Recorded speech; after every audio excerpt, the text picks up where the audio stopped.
My boss used ChatGPT to deny my raise, so I read his prompt to the CISO and got him fired. I was sitting in a Monday morning performance review, reading the last page of a 3-page document my manager had printed and slid across the table at me, when I found the sentence that ended his career. It was in tiny font, right at the bottom. Easy to miss if you weren't the kind of person who reads everything. I am exactly the kind of person who reads everything. My name is John. I'm 31 years old. I'm a senior software engineer at a mid-sized SaaS company that builds infrastructure tooling for financial services clients, the kind of company where the code is valuable, the clients are institutional, and the NDAs are not decorative. I've been here for 4 years. In those 4 years I have shipped more features, closed more critical bugs, and mentored more junior engineers than anyone else at my level on the team. I have the commit history to prove it. I have the deployment logs. I have the incident response tickets where my name is the one that shows up at 2 in the morning when something breaks in production. I don't say any of that to sound arrogant. I say it because it's documented, time-stamped, reviewable by anyone with repository access. The work exists and it is not subtle. My manager's name was Greg. I want to be careful here about how I describe Greg, because I've spent the last several hours being interviewed by people in HR and legal, and I've had to be precise and professional in those rooms, and I want to give him a fair characterization even now. Greg was, professionally, a vapor. He had the title of engineering manager. He had the salary that came with it. He had the calendar full of one-on-ones and the standing meeting on Thursday afternoons and the habit of repeating back things engineers told him in stand-up as though he had generated the insight himself. He was not technically incompetent in the aggressive way. He wasn't breaking things or making catastrophically bad calls. He was incompetent in the ambient way, the way that is actually harder to address because it produces nothing large enough to point at directly. He had never, in 4 years, written a line of code in our codebase. He had never reviewed a PR with any comment more substantive than LGTM. He had never attended a system design meeting and contributed a single architectural thought. What he had done, consistently and with some dedication, was attend leadership offsites, give presentations that featured our team's metrics as though they were his metrics, and cultivate relationships with the 2 levels of management above him with the specific energy of a man who understood that his survival depended entirely on visibility rather than output. I had made peace with Greg. Not the warm peace of genuine respect, but the functional peace of a man who has decided that his manager is a weather pattern, something to work around, not something to engage with directly. That peace lasted until this morning. Q1 performance review season. I had been anticipating this one since January because the numbers were undeniable. I had led the migration of our core authentication service to a new framework, a project that had been estimated at 6 months and which I had delivered in 14 weeks while simultaneously maintaining our standard sprint commitments. The client impact was measurable: a 40% reduction in authentication latency, 0 downtime during the migration window, 3 institutional clients who sent formal commendations that went to our VP of product. I had documented all of it. I had a 1-page summary prepared. I had practiced, not because I was nervous, but because I am the kind of person who prepares. I walked into Greg's office at 9 a.m. with my folder and my coffee and the specific internal steadiness of someone who believes they have done the work and the work will speak. Greg was already seated. He had a printed document in front of him, 3 pages, face down, which struck me as slightly odd. Most review materials in our company live in the HR portal. Printing was unusual. "John," he said. "Good. Close the door." I closed the door. I sat across from him. "So," he said. He picked up the papers, didn't hand them to me yet, looked at the top page with the expression of a man reading something for the first time while trying to appear familiar with it. "I've had a chance to go through your year, and I want to give you some honest feedback." "Great," I said. "I've got some notes too, if there's time." "Let's get through mine first," he said, and he slid the 3 pages across the desk. I picked them up. The first page was formatted like a standard performance review, my name at the top, rating categories down the left margin, comments in a column to the right. The formatting was clean. Somebody, or something, had clearly put some effort into making it look official. I started reading. By the second paragraph I felt the first thread of something cold moving through my chest. Not anger yet, just wrongness. The specific wrongness of reading words about yourself that don't correspond to anything you recognize. The review said I struggled with cross-functional synergy. It said my technical output was competent but siloed and that I needed to work on elevating the team's collective intelligence rather than optimizing for individual contribution. It said I had shown limited leadership appetite and that my communication style could create friction in collaborative environments. I read each line carefully. I am the kind of person who reads carefully, especially when something doesn't add up. None of it corresponded to anything real. Not one specific project, not one named incident, not one date or deliverable or conversation that I could place in my actual 4-year history at this company. It was criticism constructed entirely in the abstract, plausible sounding, HR vocabulary compliant, and completely untethered from any actual event. I got to the section on compensation. No raise. Pending demonstrated improvement in the areas noted above over the following 2 quarters. I looked up at Greg. He was doing the thing where he looked like he was listening, which mostly involved a slight forward lean and sustained eye contact and no actual expression. I'd like to understand the specific incidents you're drawing on here, I said. My voice was very level. For the synergy feedback, for example, can you point me to a specific project or interaction? It's more of a pattern, Greg said, smoothly, like he'd prepared this part, at least. Not one single thing. A pattern of 4 years, I said. And this is the first I'm hearing about it. These reviews are a chance for honest feedback, he said. I looked back at the papers. I turned to the second page. More of the same adjectives stacked on adjectives, none of them anchored to anything. I read with the focused attention of someone who has learned that documents reward patience. I turned to the third page, and at the very bottom, below the signature line, below the date field, in a font about 2 points smaller than the rest of the text, formatted exactly like leftover text that someone had forgotten to delete before printing. I read it once. I read it twice. I read it a third time. Sure, here is a negative performance review for employee name, based on the data you provided, generated by ChatGPT. The room went very quiet. Not literally, I could still hear the HVAC system, the distant sound of someone's stand-up happening through the wall. But inside my head, something went absolutely silent and still, the way the world goes when your brain is processing something so specific and so clear that it doesn't have room for anything else. He hadn't written it. Greg had gone to ChatGPT, typed a prompt asking it to generate a negative performance review, presumably feeding it whatever data or keywords he'd provided, and then copied the output, formatted it into a document, and printed it. And he had forgotten, or not noticed, or perhaps never even read the thing carefully enough to see, that ChatGPT had left its own header at the bottom, the AI's response preamble, the polite opening that language models generate when you ask them to produce a document. Sure, here is a, sitting there, printed, in the official performance review, with my name at the top. I looked at Greg. Greg was looking at me with the expression of a man who does not yet know that anything has gone wrong. John, he said, I know this isn't what you were hoping to hear, but the feedback is. Greg, I said, and my voice came out quieter than I intended, a whisper with weight in it. Did you write this? A flicker. Just a flicker. Something moved behind his eyes and then got smoothed over by the professional composure he'd spent years cultivating. Of course, he said. I spent significant time. Did you write this? I said again. Same volume, same steadiness. I tapped the bottom of the third page. He glanced down, and I watched with a clarity that I will remember for a long time, the moment he saw it. The moment he realized it was still there. The color left his face, starting at his forehead and moving downward like a window shade being drawn. That's a formatting artifact, he said. The template I used. Greg. I set the paper down on the desk, gently, face up, the bottom of page 3 visible to both of us. ChatGPT doesn't come embedded in review templates. This is its response prefix. You pasted a prompt into the chat interface and copied the output. He said nothing. I'm not angry about the AI, I said, which was partially true. I was angry about the AI, but I was keeping that somewhere very compressed and contained for the moment. What I want to understand is what data you fed it. Silence. Because this review, I continued, turning to page 2 and scanning it slowly, references the authentication migration, with specific latency numbers that aren't public. It mentions the Clearwater client implementation. I looked up. Greg, Clearwater is under NDA. Their implementation details are proprietary. How does a ChatGPT-generated document contain non-public information about a protected client relationship? The silence in the room had changed texture. It had become the kind of silence that has weight, that presses against your eardrums. Greg opened his mouth. Nothing came out. What did you paste into the prompt? I said, stop, because that's where the real bombshell dropped. And it dropped not in Greg's answer, he didn't give one, but in what I found when I stopped looking at the review and started looking at what the review contained. I want to walk you through what I was piecing together in real time, sitting across from Greg in that office, because the sequence matters. The review referenced the Clearwater client. Not by general description, by the actual internal project code name, which is not in any external documentation, not in any public case study, not in anything that lives outside our internal systems and the NDA-covered client relationship itself. The review also referenced a specific architectural decision in our authentication service, a proprietary approach we developed internally that hadn't been published, hadn't been presented at any conference, existed only in our codebase and internal design documents. For ChatGPT to have generated text containing those specifics had to have been in the prompt. Greg had fed confidential, proprietary, NDA-protected company information into a public AI chatbot to generate a fake performance review to deny my raise. He had taken trade secrets and put them into a third-party AI system that, by its nature in terms of service, processes inputs on external servers. He had done this, based on the document timestamp, at 11:47 p.m. on a Sunday night. Probably sitting at home in his kitchen, laptop open, thinking he was being efficient. Our company has an information security policy that is, to put it mildly, not ambiguous on this point. We handle financial services infrastructure. Our clients are institutions, banks, asset managers, payment processors who have contractual and regulatory requirements around the security of their implementation data. Our NDA with Clearwater specifically prohibits disclosure of proprietary details to any third party. A public AI interface is a third party. What Greg had done, in the process of trying to deny me a 10% raise, was commit a corporate data breach. I picked up the 3 pages. I straightened them. I set them back down on the desk. I need to make a phone call, I said. John. Greg's voice had a new quality in it. Something thin and stretched. Let's not overreact. I can explain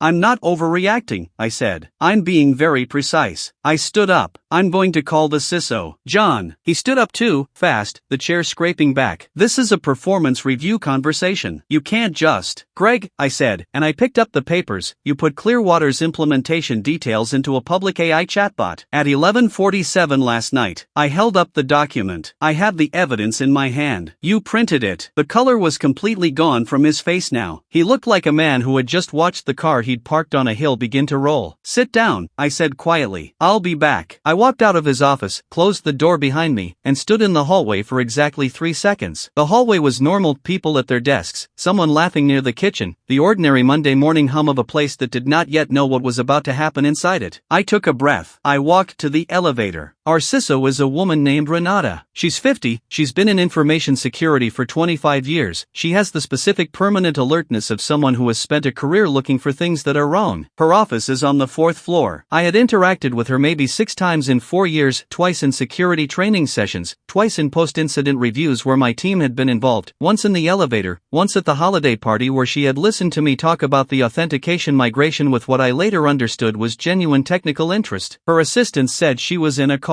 I said it was a security matter, urgent. I stood outside the glass wall of her office and waited. The call ended in 4 minutes. Renata looked at me through the glass, saw something in my face or my posture, and waved me in. I sat down across from her. I set the 3 pages on her desk. I just came from my Q1 performance review, I said. I need you to read the bottom of page 3. She picked it up. She read. Her face did something very controlled and very specific, not surprise, exactly, but the focused narrowing of someone who has just identified a confirmed threat. Tell me what you know, she said. I told her everything. The Clearwater codename, the authentication architecture details, the timestamp, the specific proprietary information that appeared in a document generated by a public AI interface. I was precise. I used exact terms. I had been building systems professionally for 8 years and I knew how to describe a security incident in language that communicated the severity without editorializing. Renata listened without interrupting. When I finished, she was quiet for a moment. Then she picked up her phone and made a call. Get me legal, she said. Now. And pull Greg Holloway's workstation access logs for the last 72 hours. She put the phone down and looked at me. This document, she said, tapping page 3. You're the only other person who's touched it? Greg handed it to me directly. I've only handled the edges. She nodded. Don't discuss this with anyone on your team until I tell you it's clear. Can you write up a timeline of the review meeting, what was said, exact times, sequence of events, and have it to me in an hour? I can have it in 20 minutes, I said. She almost smiled. 20 minutes. I went to my desk. I opened a document. I typed. I am a thorough person, I've already established this, and what I produced in 18 minutes was a detailed, time-stamped account of the morning, written with the precision of someone who has written incident reports and knows what legal documentation looks like. I sent it to Renata at 10:34 a.m. At 11 a.m., I saw 2 men in suits I didn't recognize arrive on our floor and go directly to Greg's office. Renata was behind them. Greg's door, which had been closed since I left, opened and then closed again. I did not go near it. I put my headphones on. I worked. I closed 2 tickets that had been sitting in my queue. I reviewed a PR from one of the junior engineers and left detailed, useful comments. I drank my coffee, which had gone cold, and refilled it at the kitchen. At 12:15, my colleague Dev, not the same Dev from Noah's story, just a coincidence of names, leaned over from his desk and said, "Do you know what's going on with Greg?" His calendar just went dark. "I don't know anything," I said, which was technically accurate within the constraints I'd been given. Dev looked at me for a second with the expression of someone who absolutely does not believe that. Then he turned back to his screen. At 1:47 p.m., Renata appeared at my desk. She crouched slightly. She is tall, so she could speak at a volume that didn't carry. "The logs confirmed it," she said quietly.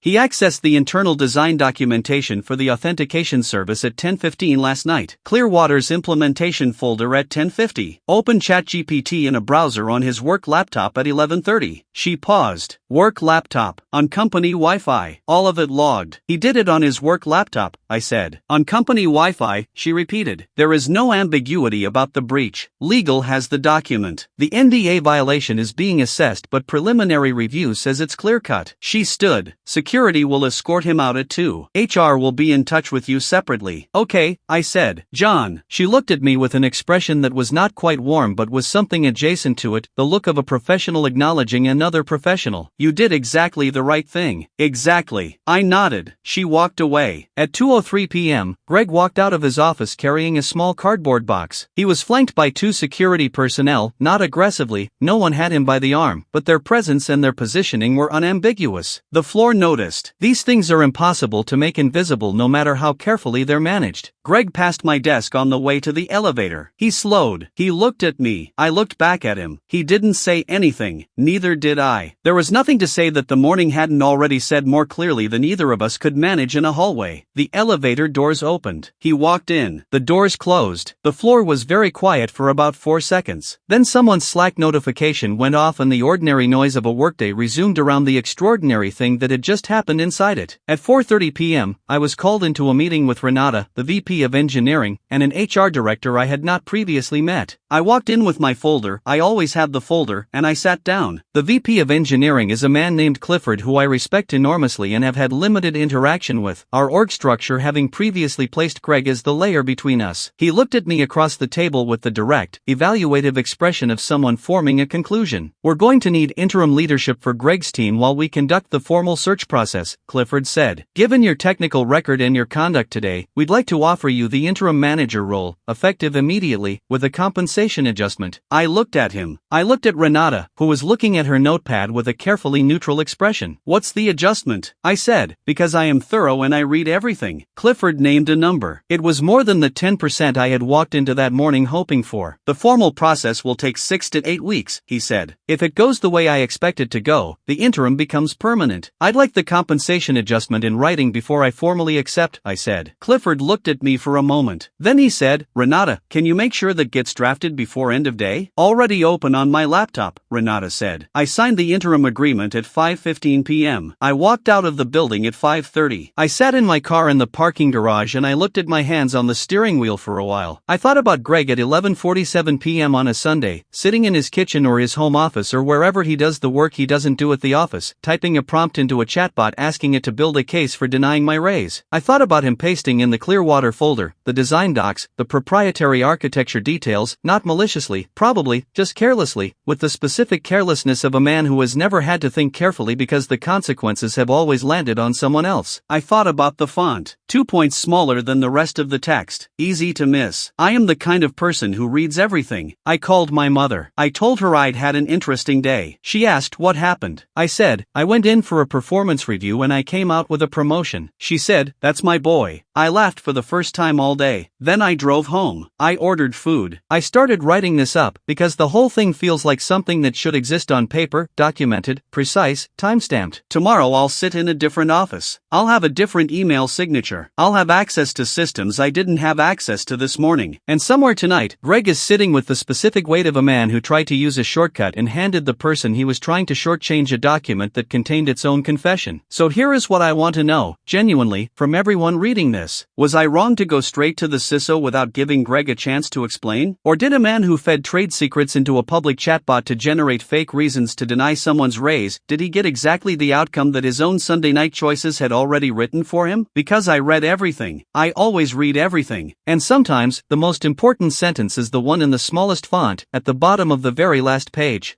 If you have made it this far and want to see more videos like this, Then kindly subscribe and turn on notifications so you may never miss another story like this.